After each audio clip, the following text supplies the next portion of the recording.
When the chair across from Mark scraped back 30 minutes into his failed blind date, he expected an apology, maybe an excuse, not a 4-year-old boy with leaves in his hair announcing, "My mommy's stuck in a tree." But in that single absurd moment, Mark's 847 days of romantic disaster suddenly made sense. He'd been waiting for chaos wrapped in honesty, delivered by a child who had no idea he was about to change everything. Welcome, my beloved. Before we dive into the whole story, please click subscribe and let me know in the comments where you're watching from. Because tomorrow, I will be giving you another story just as beautiful as this one, and you don't want to miss it. Now let's get into it. Mark Lewis checked his phone for the 14th time in 6 minutes. Still nothing. No text, no apologetic emoji, not even the courtesy of a running late lie. He took another sip of his craft beer, something with an unpronounceable name that tasted like someone had liquefied a Christmas tree, and tried to ignore the pitying look from the bartender who'd watched him sit alone for the past 25 minutes. This was it. This was officially rock bottom in his dating life. 847 days. That's how long he'd been single, not that he was obsessively counting or marking it on a calendar like some kind of romantic exile, tracking his sentence. At 32, Mark had accumulated an impressive resume of relationship failures. There was Jessica, who'd left him for her yoga instructor. Rebecca, who'd decided halfway through their 2-year relationship that she needed to find herself in Costa Rica. And Catherine, the most recent disaster, who'd brought her taxidermied cat named Mr. Bojangles to their 3rd date and spent 45 minutes explaining the preservation process in disturbing detail. So, when his sister Emma had cornered him at their mother's birthday party last week, practically vibrating with matchmaker energy, Mark had agreed to just one more blind date, with all the enthusiasm of someone scheduling a colonoscopy. "Anna Chris," Emma had gushed, gripping his arm with the intensity of someone who'd found religion. "She's perfect for you, Mark. Perfect. She's a graphic designer, creative, you know? She loves hiking, has an amazing sense of humor, and she's just so real. Not like those other women."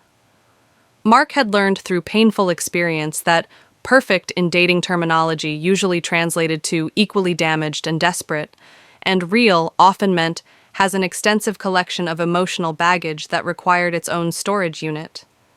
But Emma had used her secret weapon, the puppy dog eyes that had gotten her out of trouble since she was 6, and Mark had caved like the pushover older brother he'd always been. The Copper Kettle was the kind of trendy gastropub that charged $17 for grilled cheese and called it artisanal. Exposed brick walls, Edison bulbs hanging from industrial fixtures, and a chalkboard menu written in unnecessarily elaborate cursive that made Mark squint to decipher whether he was ordering food or joining a cult. He'd arrived 15 minutes early because anxiety was his most reliable character trait, and positioned himself at a corner table with a clear view of the entrance. Strategic positioning learned from too many awkward encounters where he'd been ambushed by dates who looked nothing like their profile pictures. Now, 30 minutes past their agreed meeting time, Mark was mentally composing his exit strategy. He'd finish this overpriced beer, leave enough cash to cover it, and a generous tip for the bartender's emotional support, and then he'd go home, order Thai food, and watch whatever mindless action movie was trending on Netflix. Maybe he'd text Emma a strongly worded message about her matchmaking skills. Maybe he'd finally accept that he was meant to be alone, adopt a dog, and become one of those guys who talk to their pets like they were people. He was reaching for his wallet when something unexpected happened. A small boy materialized beside his table like a tiny, determined ghost. Mark blinked, certain the beer had finally caught up with him despite its modest alcohol content. The child, maybe 4 years old, with a mop of light brown hair that stuck up in at least 7 different directions and wearing a mint green t-shirt with what appeared to be a dinosaur eating a taco, stood there with the kind of unwavering confidence that only small children and Fortune 500 CEOs possessed. "My mommy's sorry she couldn't make it," the boy announced with the gravitas of a funeral director delivering tragic news. Mark's brain performed the mental equivalent of a computer experiencing a critical error. He opened his mouth, closed it, opened it again. "I'm sorry. What?" "Mommy's sorry," the child repeated patiently, as if Mark were the child who needed simple concepts explained slowly. Then, with the casual athleticism of someone who'd never been told that climbing on furniture in public establishments was frowned upon, the boy clambered onto the chair across from Mark, kneeling on the seat so he could see over the table properly. "She's stuck in a tree." Mark's world tilted slightly on its axis. He looked around the copper kettle, searching for hidden cameras, a film crew, or Ashton Kutcher emerging from the kitchen to tell him he'd been punked. Was that show even still on? Did people still get punked in 2024? His brain was short-circuiting, grasping for any logical explanation that made sense. "Your mother," Mark said slowly, as if speaking to someone who didn't quite understand English, "is stuck in a tree." "Yep." The boy kicked his legs happily, his sneakers, light-up ones with cartoon characters Mark didn't recognize, not quite reaching the floor, with Mr. Whiskers. "Who?" Mark said, feeling like he'd wandered into someone else's fever dream. "Is Mr. Whiskers?" "Mrs. Patterson's cat." The boy said this as if it explained everything. "He got scared of a dog and ran up the big tree at Riverside Park, and Mommy was walking by and Mrs. Patterson was crying because Mr. Whiskers is really old, like 16, and Mommy said she'd get him down because she used to climb trees when she was little." He paused to take a breath, having delivered this information in one continuous stream. "But then she got stuck too, way up high. And now she can't come down." Mark pressed his fingers to his temples, trying to process this information. "So let me get this absolutely straight. Your mother, Anna Chris, the woman I'm supposed to be meeting for a blind date, is currently trapped in a tree with a geriatric cat?" "I'm not supposed to say geriatric," the boy said seriously. "Mommy says it's not polite, but yes." "And she sent you here to tell me this?" The boy shook his head, making his hair flop adorably. Mark noticed he had a name tag pinned to his shirt. "Hi, I'm John," with a smiley face drawn in the O. It looked like the kind of tag from a daycare or preschool. "I came with Mrs. Rodriguez," John explained, pointing toward the bar where a plump woman in her 60s sat perched on a stool, wearing a bright purple cardigan and watching them with undisguised interest. When she caught Mark's eye, she waved cheerfully and gave him an enthusiastic thumbs up, as if children announcing tree-related emergencies to strangers was perfectly normal Tuesday evening behavior. Mark waved back weakly, because what else was he supposed to do? "Mrs. Rodriguez is our neighbor," John continued, apparently taking Mark's silence as an invitation to provide more context. "She babysits me sometimes when Mommy has to work late. Mommy called her from the tree and told her to bring me here, and to tell you she's really, really, really sorry." "From the tree," Mark repeated. "She called from the tree." She had her phone in her pocket. She always keeps her phone in her pocket because one time she left it at the grocery store and she said it was the worst day of her life. But I think that's dramatic because we found it at the customer service desk. Mark felt a laugh building in his chest, inappropriate, slightly hysterical, but genuine. "How long has she been in the tree?" John scrunched up his face, thinking. He held up his fingers, counting.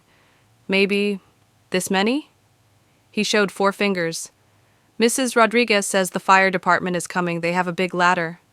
"The fire department." "Yep, with the truck and everything. Mommy said to tell you she'll probably be on the news and that she's not always like this." John paused, then added with the devastating honesty only a child could deliver. "But she is kind of always a disaster. That's what Aunt Lisa says." Mark should have left. Any reasonable person would have stood up, made a polite excuse, and walked out of the copper kettle, never to return. This was beyond a red flag. This was an entire parade of red flags, with a marching band and fireworks. A woman who climbed trees to rescue cats on her way to a first date got stuck and then dispatched her 4-year-old son as an emissary? That wasn't quirky or charming. That was chaos incarnate. But instead of leaving, Mark heard himself say, "Have you eaten dinner, John?" John's eyes widened like Mark had just asked the most important question in human history. "No, Mrs. Rodriguez said we had to come straight here because Mommy was freaking out about you leaving." "Well," Mark said, surprising himself, We can't have you going hungry. What do you like to eat? John's face transformed into pure joy, the kind of unbridled happiness that adults had long forgotten how to access. Chicken nuggets, and fries, and chocolate milk. And can I have a milkshake too? Mommy never lets me have both. Mark glanced at Mrs. Rodriguez, who was now chatting with the bartender but keeping one eye on their table. She caught his look and nodded approvingly, as if Mark had just passed some kind of test he hadn't known he was taking. Special circumstances, Mark said, gesturing to a passing waiter. I think we can make an exception tonight. The waiter, a young guy with a carefully groomed beard and the kind of apron that suggested he took his job very seriously, approached their table with a professional smile that faltered slightly when he noticed John bouncing excitedly in his seat. "What can I get for you gentlemen this evening?" he asked, his tone suggesting he'd been trained to treat all customers with equal dignity. Even 4-year-olds who appeared to be on unsanctioned solo dinner dates. "Chicken nuggets, please," John announced before Mark could speak. "The kind that are shaped like dinosaurs if you have them, but regular ones are okay too, and fries, and chocolate milk. And," he glanced at Mark with hopeful eyes, "a chocolate milkshake? With extra whipped cream," Mark added, "because if you were going to blow a child's mind, you might as well commit fully to it." "I'll have the burger, medium rare, sweet potato fries, and another beer, something that doesn't taste like a forest." The waiter cracked a smile. "I'll bring you our lager. It tastes more like regular beer." "Perfect." As the waiter left, John settled back in his chair, legs still swinging.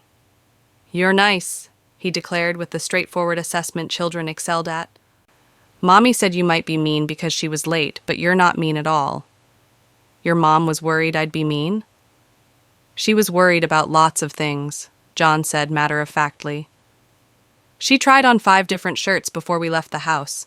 She asked me which one looked best, and I said the blue one, but then she wore the green one anyway, so I don't know why she asked." Mark laughed, a real laugh that surprised him with its genuineness. "Women do that sometimes." "Do you have a mommy?" John asked, then immediately corrected himself. "I mean, everyone has a mommy, but do you see your mommy?" "I do. Her name is Patricia. She lives about an hour away with my dad." "What's your daddy's name?" "Robert. Bob." John nodded thoughtfully, as if filing away this information for future reference.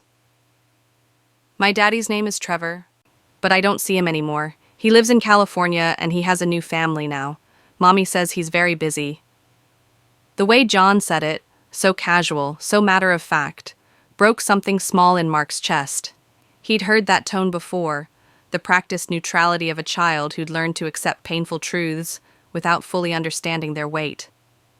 "I'm sorry, buddy," Mark said quietly. John shrugged with a wisdom that seemed far too old for his small shoulders. "It's okay. Mommy says some people aren't built for staying. She says that's not my fault, and that I'm the best thing that ever happened to her, and that we're a team. Team Chris." He said this last part with pride, his chest puffing out slightly. "Team Chris sounds pretty great." "We are. We have a secret handshake and everything. Want to see?" Before Mark could respond, John launched into an elaborate series of movements involving hand slaps, fist bumps, and what appeared to be some kind of explosion gesture at the end.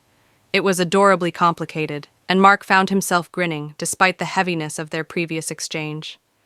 "That's impressive," he said. "How long did it take you to learn that?" "Forever," John said dramatically. "Like maybe 2 whole days. Mommy kept forgetting the explosion part." Their food arrived with impressive speed, the benefit of ordering from the kids' menu, Mark supposed. John's eyes went wide at the sight of the chocolate milkshake, topped with a mountain of whipped cream and a cherry that looked like it had been dipped in some kind of edible glitter. "This is the best day ever," John whispered reverently, as if he'd been granted an audience with royalty. Mark watched as the boy carefully selected a fry, examined it with the scrutiny of a food critic, and then deemed it acceptable. "So," Mark said, attempting to sound casual, "what else should I know about your mom? You know, for when she gets down from the tree." John considered this question while chewing thoughtfully. "She's really good at drawing.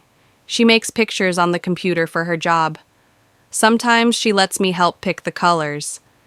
He took a sip of his chocolate milk, leaving a faint mustache on his upper lip. She sings really loud in the car, even when she doesn't know all the words. She makes up the parts she doesn't know. Is she a good singer? No, John said honestly, but she's fun. And she always checks for monsters under my bed, even though I tell her I'm not scared anymore. And she reads me 3 books every night. Sometimes 4 if I use my very best manners at dinner. Mark felt something unfamiliar stirring in his chest, something warm and unexpected. Here he was, sitting in an overpriced gastropub, with a child he'd met 15 minutes ago, learning about a woman who was currently trapped in a tree, and somehow this felt more real than any of the carefully orchestrated dates he'd endured over the past 847 days. She sounds pretty special, Mark said. She is. John dunked a chicken nugget in ketchup with intense concentration. But she's also kind of a mess. Last week, she locked her keys in the car while it was running. The week before that, she fell in a fountain at the mall because she was looking at her phone. And one time she got her head stuck in the stair railing at Grandma's house and the firefighters had to come then too. The firefighters seem to know your family pretty well. Captain Rodriguez, that's Mrs. Rodriguez's son. He says Mommy is their most frequent non-emergency customer. John said this with a mixture of pride and resignation. She tips really good, though. She always brings them cookies after. Mark pulled out his phone, checking for any messages. Nothing yet. He glanced toward the window, where the last traces of daylight were fading into dusk.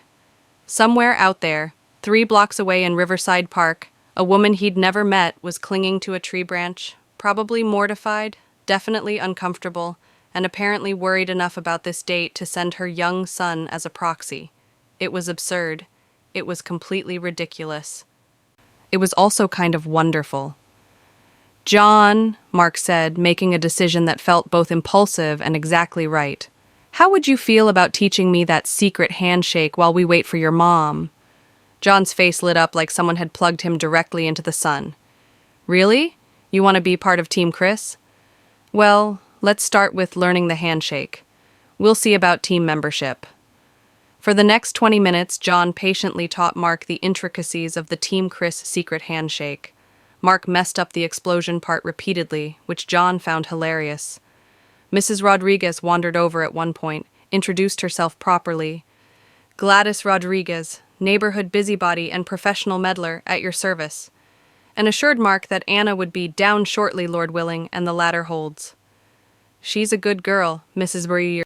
Rodriguez said warmly, patting Mark's shoulder with a familiarity that suggested she'd already decided he was acceptable. Just has a talent for finding trouble. Last month she got locked in a gym bathroom for 3 hours because the lock jammed. Month before that, she accidentally adopted a 3-legged dog because she couldn't say no to the shelter volunteer. Lieutenant Dan, John interjected.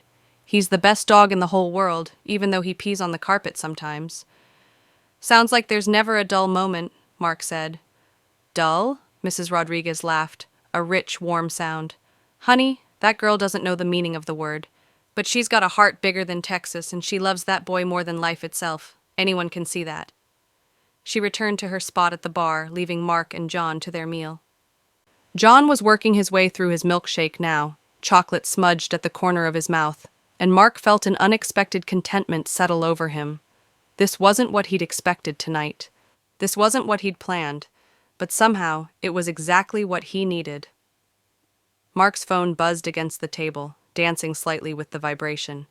He grabbed it, expecting maybe a work email or a text from Emma asking how the date was going so she could either gloat or console him. Instead, the screen showed a message from an unknown number. This is Anna. Mrs. Rodriguez is texting for me because I'm currently holding onto a branch for dear life and can't use both hands. I am so sorry. Please don't leave. John likes you. I can tell from here. Binoculars. I promise I'm normally only 60% this catastrophic. 70% tops. A. Mark stared at the message, then looked up at John, who was now attempting to balance a French fry on his nose. He glanced toward the window, and sure enough, in the distance, maybe 3 blocks away where Riverside Park sprawled across several acres, he could see the flashing red and white lights of emergency vehicles. She was actually up there. This was actually happening. He typed back, thumb moving quickly across the screen. Tree climbing on a first date. Bold strategy. John and I are having chicken nuggets. Take your time. The response came within seconds. You're either incredibly patient or a serial killer who preys on disaster-prone single mothers. Mark grinned, feeling something light and unexpected bubbling up in his chest. Why not both? There was a longer pause this time, maybe 30 seconds, before her reply came through. That's exactly what a serial killer would say. Okay, I like you. Don't leave. The firefighter says 10 more minutes. Mr. Whiskers is judging me harshly. Is Mommy okay? John asked, noticing Mark's attention on his phone. She's fine, Mark assured him, showing John the screen. She says hi, and apparently Mr. Whiskers is being judgmental. Mr. Whiskers is always judgy, John said wisely. He's a cat. That's what cats do. They judge people and knock things off tables. You seem to have cats figured out. We almost got one, John explained, returning to his nuggets. But Mommy said Lieutenant Dan might eat it, and also we can't afford a cat and a dog, and also she's allergic, but mostly the eating thing. Mark took a long drink of his beer, the new one, which did indeed taste less like Christmas and more like actual beer. He should have felt awkward. He should have felt uncomfortable, sitting here with a stranger's child, while said stranger dangled from a tree somewhere in the middle of Portland.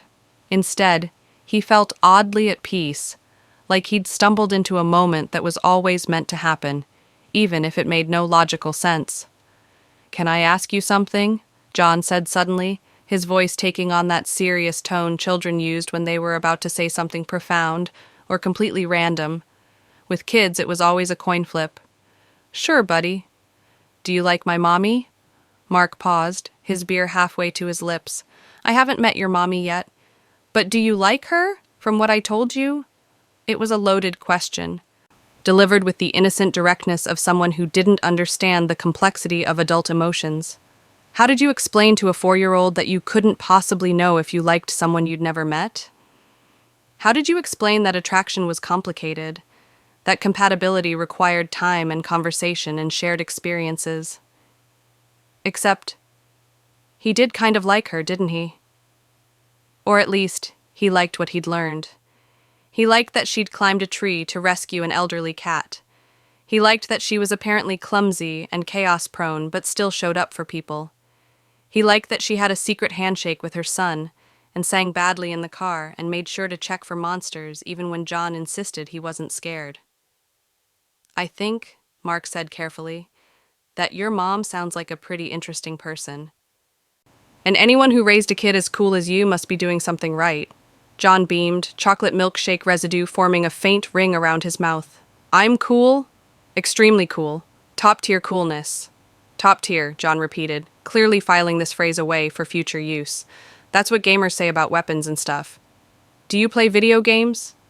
Only the non-scary ones. Mommy doesn't let me play the ones with shooting or blood. We play the one where you build houses and grow vegetables and make friends with the villagers. That's a good game, Mark said, recognizing the description. I used to play that. You did? John's eyes widened with the reverence of discovering a shared interest. What was your island called? Honestly, I called it Island. I'm not very creative with names. John giggled. A sound so pure and genuine it made Mark smile reflexively. That's a terrible name.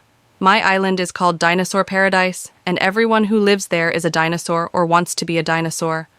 That's significantly better than my name. They fell into an easy conversation about video games, which morphed into a discussion about dinosaurs. John remained adamant that Ankylosaurus was superior to T-Rex because armor is cooler than big teeth, which somehow led to John explaining the entire plot of his favorite cartoon about talking trains who solved mysteries. Mark found himself genuinely engaged, asking questions, laughing at John's animated retellings. The kid had a gift for storytelling, complete with sound effects and dramatic pauses. Time slipped by without Mark noticing. 10 minutes, then 15, then 20. Other diners had started to take notice of their table. An elderly couple 2 tables over kept glancing at them with warm smiles. A woman dining alone had stopped pretending to read her book and was openly watching John's theatrical performance about Thomas the Tank Engine's detective agency. Mark was pretty sure this wasn't an actual episode, but John's enthusiasm made it compelling regardless. And then, John said, building to his finale, Thomas figured out that the missing coal was actually hidden in Gordon's tender the whole time, and Gordon was so embarrassed because he'd been carrying the evidence around without knowing it. That's a plot twist, Mark said appreciatively. Did not see that coming. Right? John threw his hands up. Nobody expects Gordon. Mark's phone buzzed again. Another message from Anna. Update. I'm on the ladder now. Should be down in 5. Mr. Whiskers has been retrieved and is unharmed. My dignity, however, did not survive. There may be photos. Channel 12. News was here. I hate everything, except you for staying. And John. I like John. He typed back. Channel 12? You're moving up in the world. Local celebrity status. Don't. I can see the headline now. Local disaster woman ruins date. Befriends tree. My mother is going to be so proud. Could be worse. Could be woman abandons child at restaurant chooses tree. Oh God. Did I traumatize my son? Is John okay? Mrs. Rodriguez says he's fine, but she also said my haircut looked good last week, and it definitely didn't. Mark glanced at John, who was now using his last few fries to build some kind of structure on his plate. He's great. We've covered dinosaurs, video games, talking trains, and the Team Chris secret handshake. I failed the handshake 3 times. The explosion part? The explosion part. Everyone messes up the explosion part. John made it too complicated, but he refuses to simplify it. Okay. Deep breath. I'm coming in. Please don't run away when you see me. I look like I fought a tree and lost. You literally did fight a tree and lose. Stop making me laugh while I'm on a ladder in front of news cameras. Mark set his phone down, feeling a flutter of nervous anticipation that he hadn't experienced in years. John had stopped building his fry structure and was watching Mark with knowing eyes that seemed far too perceptive for someone who still believed in the Tooth Fairy. She's coming, isn't she? John asked. Yeah, buddy. She's on her way. Are you nervous? Mark considered lying, then decided John had earned honesty. A little bit, yeah. John reached across the table and patted Mark's hand with his small, slightly sticky one. Don't be nervous. Mommy's nervous enough for everybody. You'll like her. Everyone likes her. Except maybe Mr. Whiskers, but he doesn't like anybody. 5 minutes later, the door to the copper kettle burst open with enough force to make several diners look up from their meals. Anna Chris entered like a natural disaster given human form, windswept, disheveled, and utterly unforgettable. Mark's first thought was that Emma had somehow undersold her. His second thought evaporated entirely, because thinking became difficult when confronted with the reality of Anna. Her blonde hair was a masterpiece of chaos, tangled with leaves, small twigs, and what might have been part of a bird's nest. A suspicious rip decorated her jeans at the knee, revealing a scrape that looked fresh and painful. Cat scratches ran down her forearm in angry red lines, and there was a smudge of tree bark across her left cheek that somehow made her look like she'd just returned from an adventure rather than a catastrophe. She was flushed, slightly sweaty, and breathing hard like she'd run the entire 3 blocks from the park. She was also, Mark realized with a jolt that hit him somewhere behind his ribs, absolutely beautiful. Hi, she gasped, rushing to their table with the urgency of someone who expected him to vanish at any moment. Hi, oh my God. Hi, I'm Anna. You must be Mark. I am so incredibly sorry. There was a cat and Mr. Whiskers, Mark said calmly, standing up because his mother had raised him with manners even in absurd situations. Yes, Mr. Whiskers, and I just couldn't leave him up there. He's 16 years old and Mrs. Patterson was crying. And then I got stuck, and the fire department had to bring out the big ladder, and there were news cameras. She stopped abruptly, her eyes moving from Mark to John and back again. You stayed. Your son is excellent company, Mark said, gesturing to John, who waved enthusiastically. Though he did inform me that Spider-Man is superior to Batman, and I'm still processing that betrayal. Anna laughed, a real, genuine laugh that transformed her entire face despite the leaves in her hair and the mortification in her eyes. The sound was warm and unguarded, the kind of laugh that made everyone around her want to laugh too. "John, baby, thank you for being my wingman," she said, sliding into the booth next to her son and pulling him into a quick hug. "Did you behave?" "I was very polite," John reported proudly, "and Mark let me order chocolate milk and a milkshake." Anna's eyes widened as she looked at Mark. "You let him have both?" Mark shrugged, allowing himself a small smile. Special circumstances. Plus, he promised to share the details about the talking train detective agency. "You're going to regret that sugar combination at bedtime," Anna warned, but she was smiling, a genuine smile that crinkled the corners of her eyes and made Mark's pulse do something complicated. She took a breath, seeming to steel herself. "I should go. I should let you leave. This is literally the worst first date in human history, and I completely understand if you want to run screaming." Mark surprised himself with his next words. "Actually, I was thinking we could order some real food." Anna stared at him like he'd just started speaking in ancient Sumerian. "You want to stay? Even after all this?" She gestured vaguely at herself, the leaves, the scratches, the general aura of disaster that clung to her like expensive perfume. "Especially after all this," Mark said, and he meant it. Something had shifted in the last hour, something fundamental. This wasn't the polished, scripted first date he'd been dreading. This was real, messy and chaotic and absolutely ridiculous. But real in a way that made all his previous dates feel like rehearsals for a play no one wanted to see. Anna's eyes misted slightly, which she immediately tried to hide by studying the menu with intense focus. "Okay," she said softly, her voice catching just a little. "Okay, yeah, I'd like that, but fair warning, my life is kind of always like this. Today wasn't an anomaly. Last week I accidentally adopted a 3-legged dog because I couldn't say no to the shelter volunteer." "What's the dog's name?" Mark asked, settling back into his seat. "Lieutenant Dan. John named him." "From Forrest Gump?" "He's 4, he has no idea. He just liked the sound of it." John nodded enthusiastically, chocolate residue still decorating his face. "Lieutenant Dan is the best. He can't jump on the couch because of his leg, so Mommy built him special stairs, and he sleeps in my bed and his farts smell really, really bad." "John!" Anna's face flushed even redder than it already was. "But they do! You said so yourself!" Mark laughed, the kind of deep, genuine laugh he hadn't experienced in months. "I think I'm going to like Lieutenant Dan." The waiter returned, doing an admirable job of not reacting to Anna's disheveled appearance. She ordered half the menu, a burger, sweet potato fries, the loaded nachos, a side salad for balance, and a glass of wine that she specified should be large, please, embarrassingly large. "Rough day?" the waiter asked with a knowing smile. "I was on the news," Anna said flatly, "stuck in a tree, with a cat." "I saw that," the waiter exclaimed. "Channel 12, right? You were trending on Twitter for like 20 minutes. Tree lady, Portland." Anna dropped her head into her hands. "I hate everything." "The cat looked very ungrateful," the waiter offered sympathetically. "If it helps, everyone in the comments was on your side." "It doesn't help, but thank you for trying."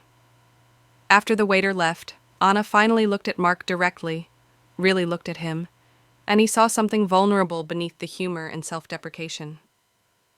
"I'm not usually this much of a disaster on first dates," she said quietly. "I mean, I'm somewhat of a disaster generally, but I usually at least make it to the actual date before things go sideways." "How many dates have ended with fire department involvement?" Mark asked. "Just this one. The tree incident 2 years ago was a separate thing and definitely not date-related." 2 years ago? "John got his kite stuck in a tree at his preschool. I thought I could get it down. I could not get it down, or myself down. It's apparently a pattern." John leaned against his mother, drowsy now from the sugar crash that was inevitably coming. "Mommy's really good at getting stuck in places," he said sleepily. "But she always figures it out eventually." Anna kissed the top of his head, and Mark watched something tender and fierce cross her face. The unmistakable look of a mother who would climb 1,000 trees, endure 1,000 humiliations, if it meant the world for her child. "So," Anna said, turning back to Mark with a crooked smile, "your turn. Tell me something embarrassing about yourself so I don't feel like the only disaster at this table." Mark considered the question, taking a sip of his beer while Anna watched him with genuine curiosity. John had gone quiet beside her, fighting sleep with the determination of a child who didn't want to miss anything interesting. "All right," Mark said, setting down his glass.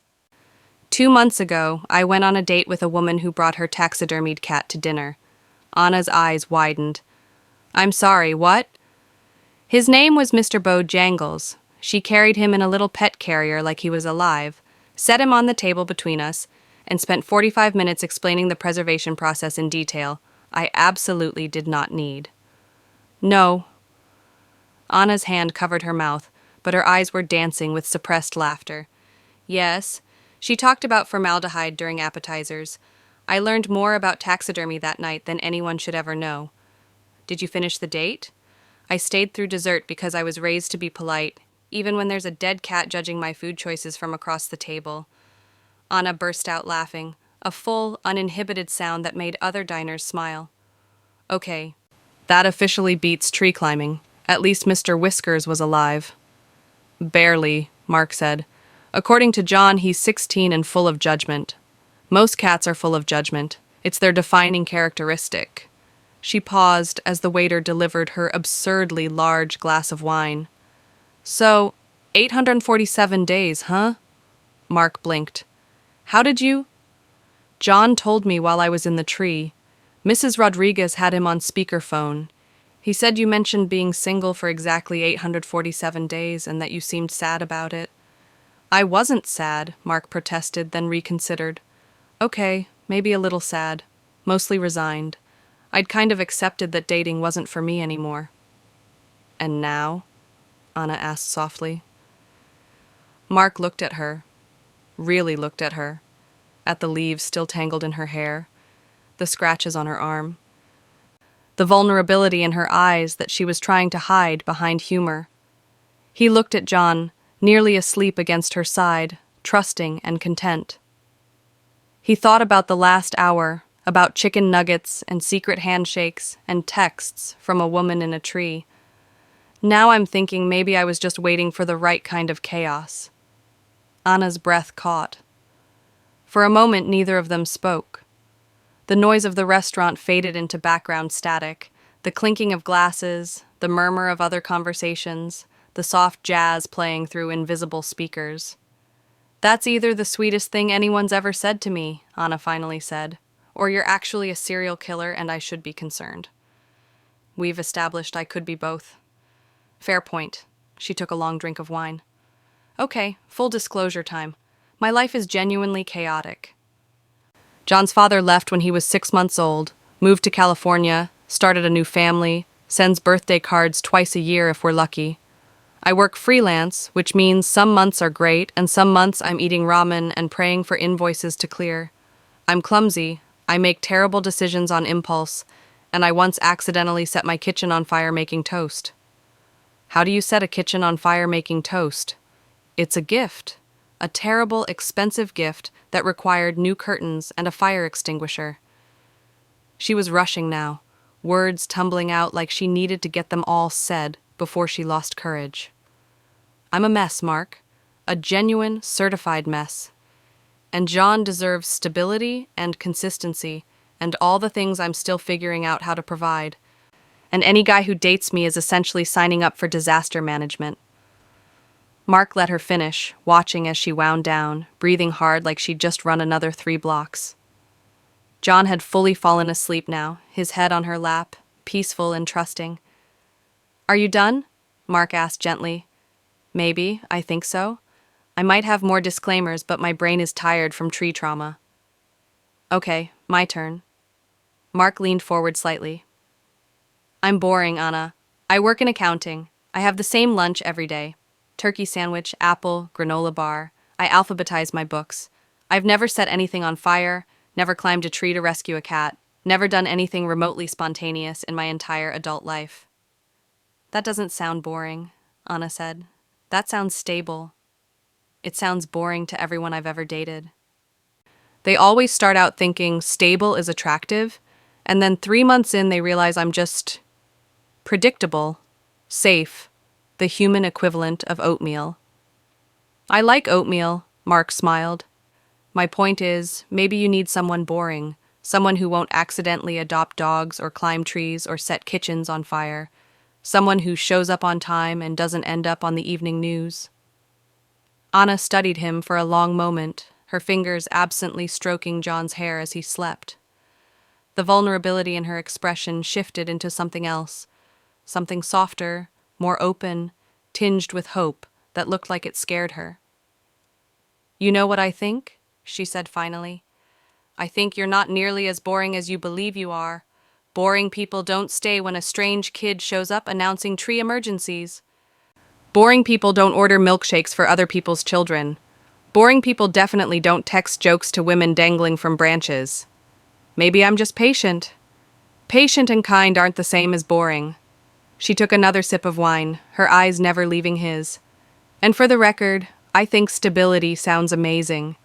I think having someone show up when they say they will, someone who doesn't accidentally create chaos everywhere they go, that sounds like a dream." The waiter arrived with Anna's food. The burger, nachos, fries, salad, all arranged on the table like a feast. She looked at the spread and laughed. "I stress ordered, didn't I?" "Little bit," Mark agreed. "But I'll help. I'm a professional food finisher." They ate, conversation flowing easier now. Anna told him about her graphic design work, how she'd started freelancing after John was born because daycare costs were astronomical and she needed flexibility. She talked about her clients, the good ones who paid on time and the nightmare ones who wanted 17 revisions and thought exposure was fair payment. Mark told her about his job at a mid-sized firm downtown, how he'd originally wanted to be an architect, but ended up in accounting because it was practical. He talked about his sister Emma's matchmaking obsession, how she'd been trying to set him up with someone for years. "Wait," Anna said, pausing mid-bite of her burger. "Emma Lewis? Tall, dark hair, works in marketing?" "That's her." "Why?" "She's the one who set this up. She's friends with my neighbor Kayla, who mentioned I was single, and apparently Emma went into full matchmaker mode." Anna shook her head in wonder. "Small world." "Emma's going to be insufferable about this," Mark said. "If this works out—" He stopped, suddenly aware of what he'd implied. "I mean, not that I'm assuming—" "If this works out," Anna repeated, saving him from his fumbling, "then yes, Emma will never let us forget she orchestrated it." The "if this works out" hung between them, loaded with possibility. John stirred, waking slightly.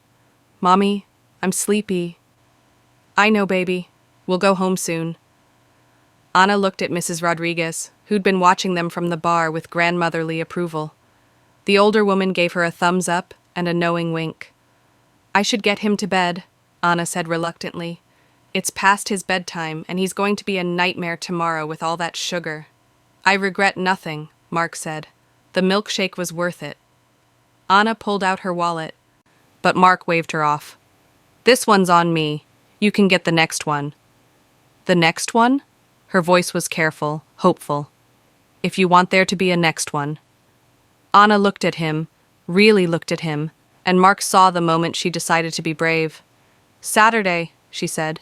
"There's a farmer's market downtown. John loves it. There's a petting zoo and everything. It's not romantic or fancy, but it's real. It's us. If you want to see what us actually looks like before you commit to anything." Mark thought about it for exactly half a second. A farmer's market with a 4-year-old and a woman who climbed trees. It wasn't wine bars or fancy restaurants. It wasn't the kind of date that ended up in romantic comedy montages. It was better. "What time?" he asked. Anna's smile could have lit up the entire city. 10? We can get coffee first. Real coffee. Not whatever craft beer nonsense you were drinking when John found you." "Hey, that craft beer was—" Mark paused. "Okay, it was terrible. Coffee sounds perfect. Mrs. Rodriguez helped Anna collect John, who was fully asleep now and had to be carried. As they prepared to leave, Anna turned back to Mark, leaves still in her hair, scratches still on her arm, looking absolutely ridiculous and absolutely perfect. "Thank you," she said quietly, "for staying, for being kind to John, for not running away screaming." "Thank you for climbing a tree," Mark replied. "Best worst first date I've ever had." She laughed, hitching John higher on her hip. "Just wait until Saturday. I'll probably fall into the petting zoo or accidentally release all the chickens or something. I'm counting on it." Saturday arrived with the kind of perfect autumn weather that made Portland residents smug about their city choice. Clear skies, crisp air, and just enough chill to justify a light jacket. Mark arrived at the farmer's market 10 minutes early because some habits were impossible to break, and found himself actually nervous in a way he hadn't been on Tuesday night. Tuesday had been chaos and adrenaline and the kind of absurdity that bypassed normal anxiety. Saturday was intentional. Saturday was a choice they were both making with clear heads and no emergency services involved. He spotted them before they saw him. Anna was crouched down, retying John's shoe near the market entrance. Her blonde hair pulled back in a ponytail that still managed to have a rebellious strand escaping. She wore jeans, without tree-climbing damage this time, and a green sweater that brought out something warm in her eyes. John was bouncing with barely contained excitement, clutching what appeared to be a hand-drawn map of the market. Lieutenant Dan was there too, a scrappy terrier mix with tan fur, and indeed only 3 legs. He wore a small vest that read "Emotional Support Disaster" in embroidered letters, and Mark loved everything about it. "You brought the dog," Mark said as he approached. Anna looked up, her face breaking into a smile that did complicated things to his chest. "I tried to leave him home. He gave me the saddest eyes in the history of eyes. I'm weak." "Mark," John launched himself forward, and Mark caught him in a hug that felt surprisingly natural. "We made you a market map. See? This is where the good donuts are, and this is where the man sells honey sticks, and this is where the petting zoo is." "This is very thorough," Mark said, examining the crayon map. "Did you make this yourself?" "Mommy helped with the spelling, but I did all the important parts." They started walking through the market, falling into an easy rhythm. Anna bought coffee for both of them from a vendor who clearly knew her by name. John dragged them to the donut stand, where Mark bought a dozen because John insisted they needed to try at least one of each kind for science. "You're going to spoil him," Anna warned, but she was smiling. "That's kind of the plan," Mark admitted. They wandered through stalls selling vegetables, handmade crafts, and artisanal products that Mark suspected were overpriced, but bought anyway, because Anna's eyes lit up when she saw a particular lavender soap. Lieutenant Dan trotted alongside them, accepting pets from strangers with the dignity of a 3-legged ambassador.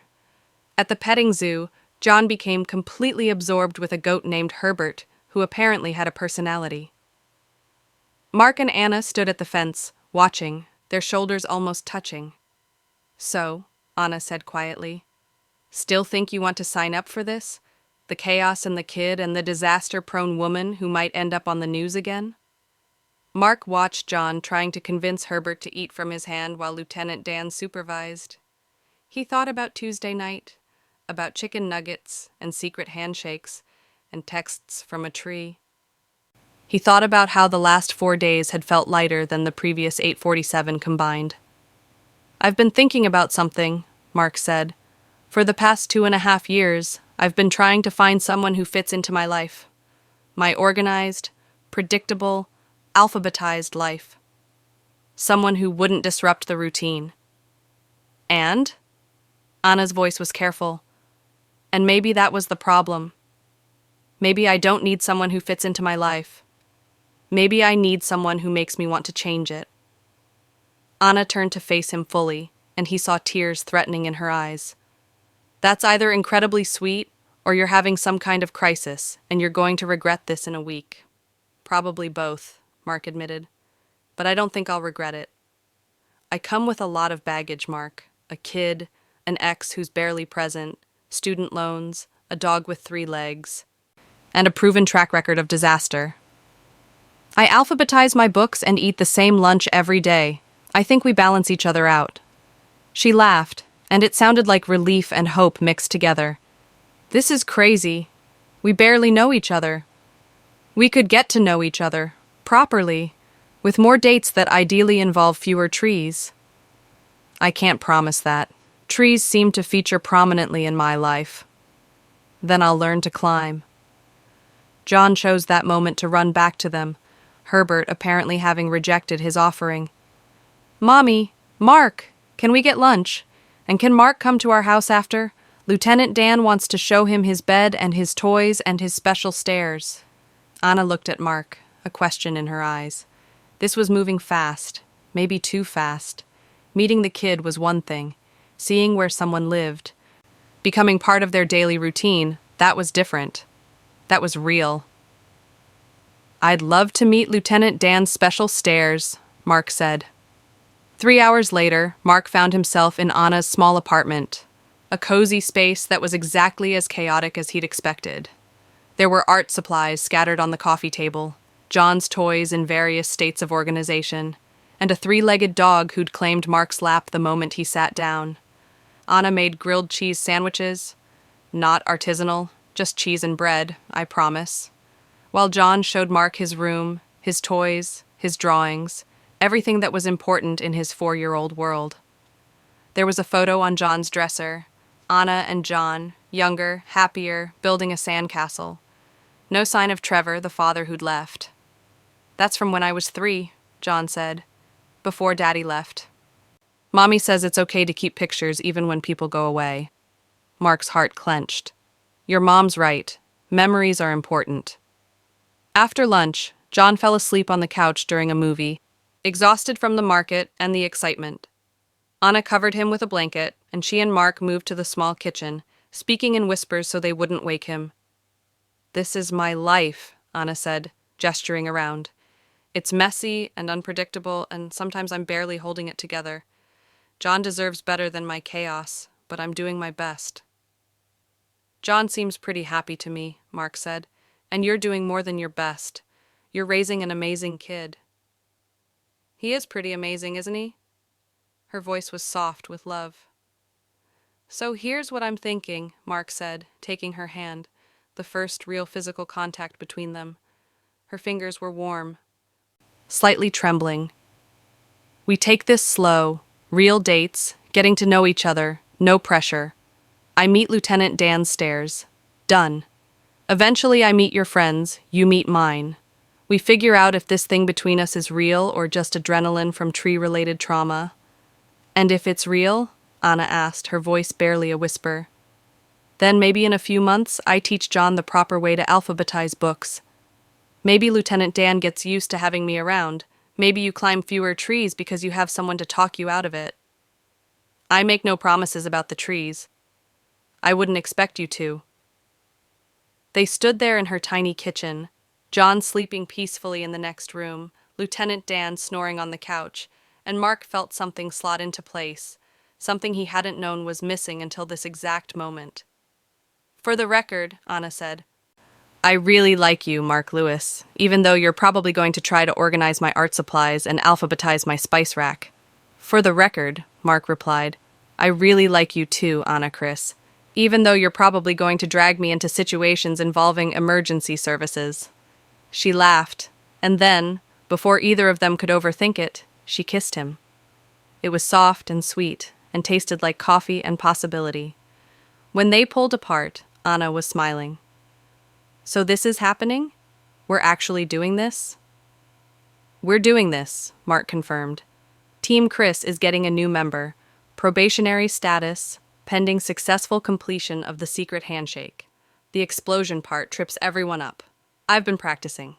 3 weeks later, Mark would meet Anna's friends and discover they'd all placed bets on how long it would take her to accidentally injure him. The smart money was on 2 months. 6 weeks later, Anna would meet Mark's parents, and his mother would pull him aside to say, "That girl is either going to drive you crazy or make you happier than you've ever been. Possibly both." 2 months later, Mark would indeed alphabetize Anna's spice rack, and she would accidentally rearrange them into a rainbow pattern the next day. They would argue about it, laugh about it, and then kiss about it, because that's what they did. They found humor in their differences instead of letting them divide. But that Saturday afternoon, in Anna's messy apartment with her sleeping son and her three-legged dog, they were just two people who'd found each other in the most ridiculous way possible, deciding to be brave enough to try. Mark stayed for dinner, then he stayed for John's bedtime story, 2 books, because John used his very best manners. Then he stayed for another cup of coffee and conversation that stretched into evening, neither of them wanting the day to end. When he finally left, Anna walked him to the door. "Thank you," she said, "for Tuesday, for today, for not running away." "Thank you for climbing that tree," Mark replied. "Best disaster that ever happened to me." She kissed him again, and this time it felt like a promise. Driving home through Portland's quiet streets, Mark thought about the past 850 days, all that time searching for something perfect, something polished, something that fit neatly into his organized life. He'd been looking for the wrong thing entirely. Sometimes the best things in life aren't perfect. Sometimes they were messy and chaotic and involved fire departments and 3-legged dogs and 4-year-olds who made you learn secret handshakes. Sometimes they were absolutely, perfectly imperfect.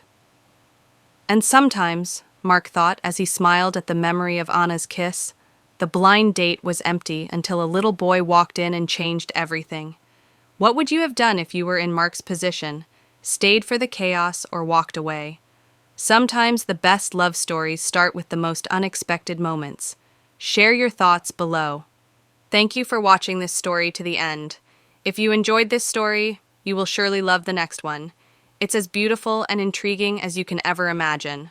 So do check it out. See you on the next one.